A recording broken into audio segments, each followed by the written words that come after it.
Mwaramutse neza nanone abadukurikiye muri kino gitondo cange manano masaha kuri no monesha kure yacu aina yanyu ya Bruni TV. Mwese ndabahaye ikaze niteka n'umunezero gusubira kubahereza mwiriwe mwese cange mwaramutse bivanye naho muherereye. Ndabahaye mwaramutse mwese dore ingingo nkuru tuyogora ko mu kiganiro cyacu cyuno mwanya dore ko tugiye kugaruka ku makuru akomeye cyane ari karavugwa mu Burundi mu karere k'ibiyaga binini ndetse no hirya no hino mu isi. Ikaze kuri mwese turi kwa gatatu turi kwigenekerezo rya 12 ntwarane 2025 mu gihugu cy'u Burundi. Abanyagihugu bariko baragira impungenge ndetse barafise amakenga ku myimenyerezo ikirakorerwa nga mu ntara ya Cibitoke nkuko amakuru akomeza kugenda tugera bivuga. Inyigisho za gisirikare zihabwa rero imbonera kure zirateye umutima uhagaze abanyagihugu. Biravugwa yuko mu shamba rya Kibira akomeje kugenda kandi harerekeza abasoda benshi. Biboneka yuko Burundi bwa buriko buritegura ingwano canga se bwamaze kugenda bwitegura intambara ku buryo bukomeye cyane, ndetse ngo iyi gahunda ikaba iri kirakorerwa na cane ku mbibi ziriko zirahuza ibihugu bimwe na bimwe birimo u Rwanda ndetse na Kongo ku mbibe z'u Burundi nkuko amakuru akomeza kugenda atugera bivuga.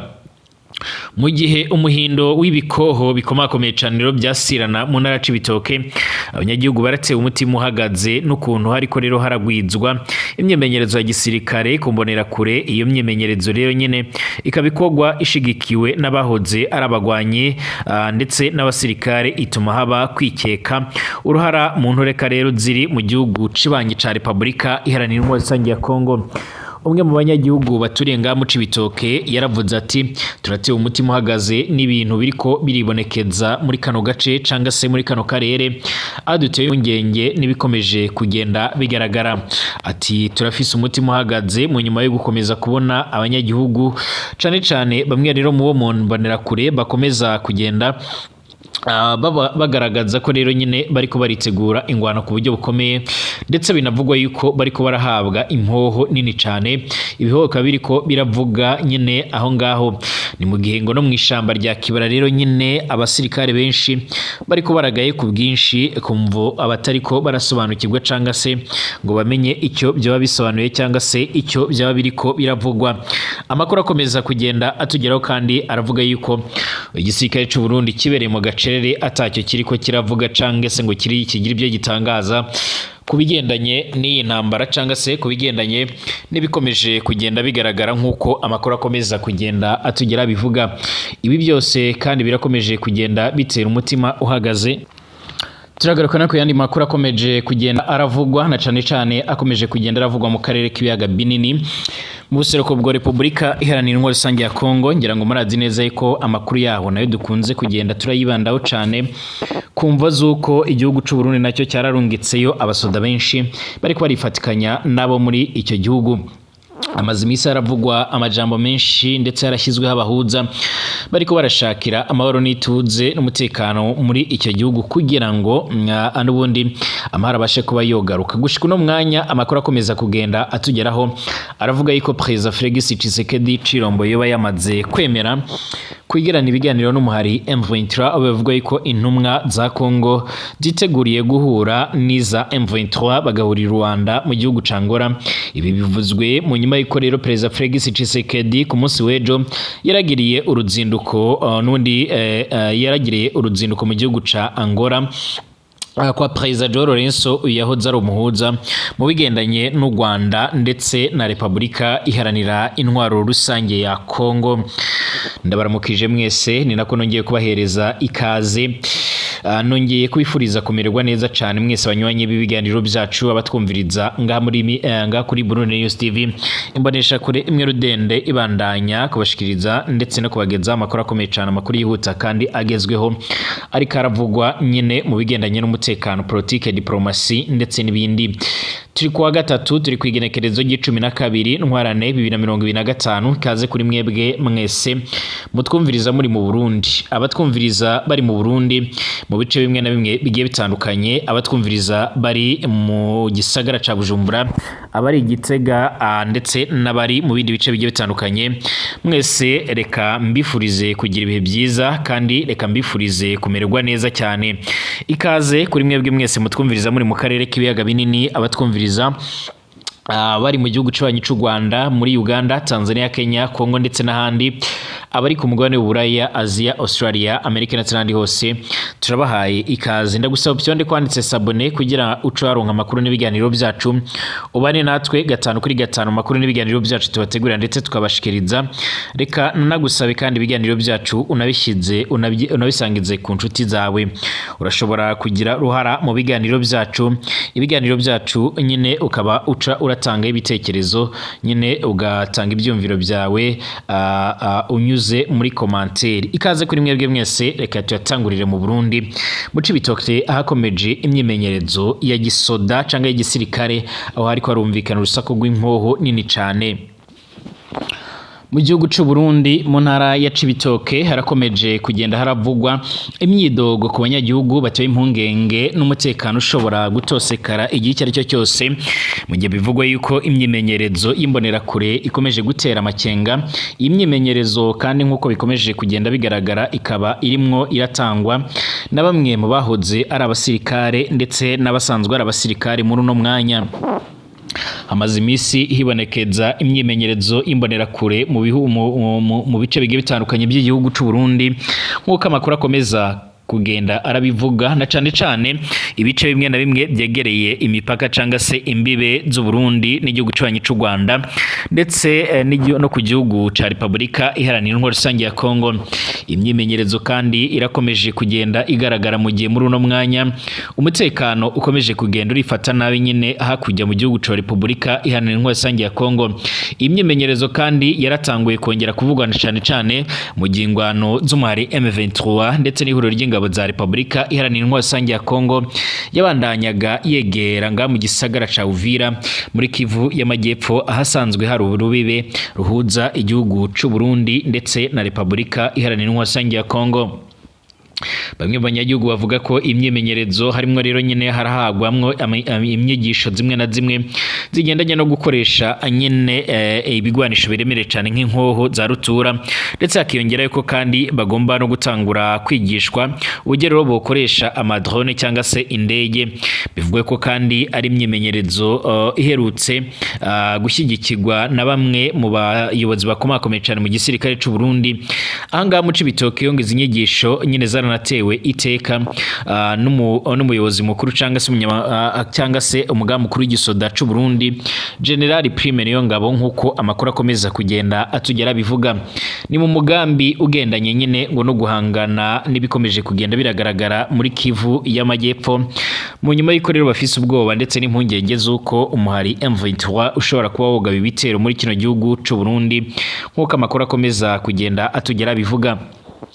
Ibi byose kandi birakomeje kugenda biratera impungenge ndetse biranatera umutima uhagaze, nk'uko amakuru akomeza kugenda atugera bivuga, ndetse batari bakeya bakaba bariko barashimangira yuko ingwano ishobora kuza kwadukira igihe icyo ari cyo cyose, nk'uko amakuru akomeza kugenda atugera bivuga. Gushika uno mwanya kandi abanyagihugu bakaba bavuga yuko batoye impungenge n'umutekano ushobora kuba wotosikara ku rugero rudasanzwe, nk'uko amakuru akomeza kugenda atugera bivuga cange nk'uko bikomeza kugenda bigaragara. Amakuru yihuta aravuga yuko abanyagihugu benshi batoye impungenge n'ibishobora kuza kugaragara cyangwa se n'ibishobora kuza kwibonekeza muri ako gace ku mvu z'imyimenyerezo. Nkuko bikomeje kugenda biragaragara ngaha mu Cibitoke rero abanyagihugu barakomeje kugenda baraterwa umutima uhagaze. Inyigisho za gisirikare ziriko zirahabwa imbonerakure zirateye umutima uhagaze abanyagihugu, mu gihe umuhindo w'ibikoho bikomakomeye cyane byasirana mu ntara ya Cibitoke. Abanyagihugu barateye umutima uhagaze n'ukuntu hariko rero haragwizwa imyimenyerezo ya gisirikare ku mbonerakure. Iyo myimenyerezo ikirakogwa ishigikiwe n'abahoze ari abagwanyi ndetse n'abasirikare iratuma haba kwikeka akorera uruhara mu ntureka ziri mu gihugu cy'ubanyi ca Republika Iharanira Intwaro Rusange ya Kongo. Abanyagihugu kandi baravuga yuko bakomeje kugenda baraterwa impungenge n'abasirikare benshi bariko barinjira mu shamba rya Kibira. Iri shamba rirasanzwe riberamwo rero ibintu bitari byiza, rirasanzwe riberamwo imigambi ikomakomeye cyane. Mu ntara ya Cibitoke mu buraruko bushira uburengero bw'u Burundi, imyemenyerezo ya gisirikare ikogwa ku rugero runini cyane n'imbonera kure. Umuhari w'ugwaruka rw'umugambwe uri ku butegetsi CNDD-FDD irateye imyidogo myinshi cyane mu banyagihugu. Iyo myimenyerezo irabera cyane cyane mu gice cyo kurasiramwo rero ca Kishemere ku kilometero kidashika uvuye mu biro by'intara. Umuhindo rero w'inkoho nini ndetse na ntonto wumvikana gushika nyene mu kigo c'impunzi z'abanyekongo, irateye ubwoba abanyagihugu bo muri ako karere basanzwe badatekanye neza. Inyigisho za gisirikare zirarongoye n'abahoze ari abagwanyi ndetse na bamwe mu basirikare nk'uko abanyagihugu bama barabivuga. Nkuko bivugwa na benshi mu babyiboneye, ubwo gwaruka rushigwa rero nyine muri izo nyigisho ruragizwe ahanini n'abava mu ntara za Cibitoke, Kayanza, Bubanza ndetse na Bujumbura. Wigishwa gukoresha ibigwanisho n'ubuhinga bwa gisirikare. Ibyo bikorwa bicungerwa n'abahoze ari abagwanyi ba CNDD-FDD hamwe rero nyine n'abasanzwe bigisha mu gisirikare ca leta y'u Burundi, hamwe rero nabo muri FDLR nkuko amakuru akomeza kugenda tugera bivuga. Abanyagihugu bavuga yuko rero imikoranire y'izo nzego zombi ikomeje kugenda yibonekeza mu Burundi, ndetse hakaba hari n'ubufatanye, hari n'indi myimenyerezo iriko irabera nyine mu shamba rya Kibira nkuko amakuru yama aratugeraho. Ibi biriko biraba mu gihe ingwano ikomeje kubera mu buseruko bwa Repubulika Iharanira Intwaro Rusange ya Kongo, ikomeje kugira ingaruka zitari nziza ku basirikare b'Abarundi, cyane cyane abarungitswe muri ibyo bikorwa bigendanye no guhangana n'umuhari M23 nkuko amakuru akomeza kugenda atugeraho abivuga. Amakuru yihuta cyane akomeza kugenda atugeraho cange akomeza kugenda adushikira muri uno mwanya agaragaza neza yuko nyine ibi byose biriko birakogwa ku mvo zo kugira ngo babashe kuba bo kwitegurira neza urugamba. Mu nyigisho bariko barahabwa harimo kurondera amakuru ku mwanzi canga se bigendanye n'ubutasi, ubuhinga ku bw'ababikurikiranira hafi rero bushobora kuba rero bufitanye isano no kuba rero hashobora kuja mu njyane ziri hagati y'umugwi wa Robert ba M23 n'igisirikare ca Kongo mu buseruko bwa Repubulika Iharanira Intwaro Rusange ya Kongo, gushobora kuja rero mu ntambara ya M23. Amasoko mu gisirikare avuga yuko izo nyigisho zo zifise intumbero yo gutegura imbonera kure gushigikira ingabo z'u Burundi niza Kongo mu ntambara yo kugwanya M23. Nubwo rero biri uko nguko, icyo ciyumviro nyene kirateye umutima uhagaze abashi mu banyagihugu rero babona ko ubwo gwaruka nyene rutobishobora. Muri iyo ntambara igisirikare ca Kongo n'ico Burundi biramaze kuburira rero ibitari bikeya mu ntambara zo kugwanya abarobere ba M23. Bamwe rero mu bavyeyi baravuga yuko bari mu mubabaro umuvyeyi amaze kuburira rero abahungu biwe mu ntambara zikamanyora muri Sud Kivu mu buseruko bwo Kongo, ariyamiriza ikoreshwa ry'ugwaruka akanasaba ko rero inzego z'igihugu zoshira imitahe n'ubundi mu iterambere ry'igihugu aho kurungika ugwaruka kuja kugwana intambara itabaraba. Indogozi ntizarira agaciro ibyo zagirizwa na cane cane igisirikare c'u Burundi kiragirizwa ko rero kibereye mu gacerere mu gihe ibintu byama bidogera mu Burundi. Kuri iyo myitwarariko yose urongoye umuhari w'ugwaruka rwa CNDD-FDD ariyamiriza uruhara rw'imbonera kuri mu ntambara ya M23, aremeza ariko kandi ko hari inyigisho zitunganywa ariko agashimika ko rero ari izo rero gukunda igihugu canga se ari z'akarangamutima no kubakundisha igihugu. Ku ruhande rwiwe urongoye inkambi y'abasirikare bagwanira hasi igira ijana 12 yo mu Cibitoke aremeza ko imihindo y'ibigwanisho yumvikana muri ako karere ari inyigisho zisanzwe zihabwa igisirikare ca leta, agahamagarira abanyagihugu n'impunzi kwirinda guca rero muri ako gace mu gihe rero hariko hararaswa amasoro nk'uko byama bigaragara. Mu gihe izo nsiguro zigoye kwemerwa rero uguha inyigisho za gisirikare ugwaruka ndetse no kwivanga ku Burundi mu ntureka nyine zo muri Kongo biratuma haba amakenga menshi cyane mu ntara ya Cibitoke nk'uko bikomeza kugenda bigaragara. Ibi biriko biravugwa mu gihe bivugwa yuko yuko rero imigenderanire hagati y'igihugu cibanyi c'u Rwanda ndetse n'u Burundi nayo ikomeza kugenda iramera neza mu nyuma yuko bivuga ko mu ndwi zibiri ziheze harabaye nyine inama ikomeye cyane yarabereye mu gihugu cibanyi c'u Rwanda ndetse amakuru akaba avuga yuko nyine aherutse no kuba iyindi nama iremereye cyane yarabereye mu gihugu c'u Burundi nkuko amakuru akomeza kugenda atugera bivuga mu gihe kandi bakomeza kugenda baravuga yuko General Neva Chang Evaristo Ndayishimiye yoba ariko aragira uko yobigenza kugira ngo abashe kuba yoronkera amahera muri ino ngwano. Hari bamwe bavuga yuko nyine agahuru kimbwa kuba kagiye gusha mu nyuma yuko n'ubundi ku ruhande rwa Repubulika iharanira intwaro rusange ya Kongo hoba hagiye n'ubundi gutorerwa inyishu y'iki kibazo nk'uko bikomeza kugenda bigaragara. Ibiro vya Perezida wa Angola rero byaratangaje ko bigiye rero kuvugana n'umuhari M23 kugira ngo itsinda rya RDC ngo rya M23 baragirane ibiganiro bitaziguye. Tina Salama umuvugizi wa Perezida Tshisekedi ntiyemeje neza rero byatangajwe na Angola ku rubuga rwa X. Yaravuze ko Angola igiye gukora ibikorwa bigendanye n'ubuhuza. Tina yongeraho ati dutegereje kuraba ishyigwa mu ngiro rero ry'icyo gikorwa rero cy'ubuhuza bwa Angola. Ibi byaratangajwe mu nyuma y'uruzinduko rugufi rwa Perezida Felix Tshisekedi Chilombo wa Repubulika Iharanira Demokarasi ya Kongo i Rwanda mu gihugu ca Angola, aho yahahuriye wenyine rero na mugenzi wiwe João Lourenço wigeze no kuba muhuza muri ibi bibazo. Perezida wa Angola João Lourenço uramaze imyaka igera kuri 4 ari umuhuza mu kibazo cya RDC. Mu kwezi gweze rero yatangaje ko agiye guhagarika izo nshingano kugira ngo akore imirimo yo kuba rero umuyobozi w'ubumwe bwa Afrika yari kwemerezwamo. Perezida Tshisekedi yarumvikanye avuga ko rero mu gihe cose akiri perezida wa Kongo atazigera araganira n'umuhari M23 ko kugira ngo ko kuganira n'uyu muhari nyine yita uwiterabwoba ari umurongo utukura nyine batazigera bararenga. Kutemera kuganira n'uyu muhari wa M23 byarahagaritse inshuro zirenga imwe rero umuhate wo kugera ku masezerano y'amahoro mu biganiro by'u Rwanda hagati y'u Rwanda ndetse na Repubulika Iharanira Demokarasi ya Kongo. Perezida Felix Tshisekedi oni n'ibihugu bimwe by'Iburengerazuba byarashinjije leta y'u Rwanda kwifatikanya n'uyu muhari wa M23 bagasaba yuko u Rwanda rukura ingabo zarwo muri Repubulika Iharanira Demokarasi ya Kongo. U Rwanda rwiyamiriza ibyo ngibyo biriko ibyo rwagirizwa rukavuga ko ntaho ruhuriye n'ibyo bibazo. Imiryango y'ibihugu byo mu karere nka East African Community SADC yombi rero n'ubundi ibarizwa mu Kongo yarasabye ko ingabo z'amahanga zitatumiwe nyine ziva muri Kongo ndetse na leta ya Kongo igagirana ibiganiro n'umuhari M23.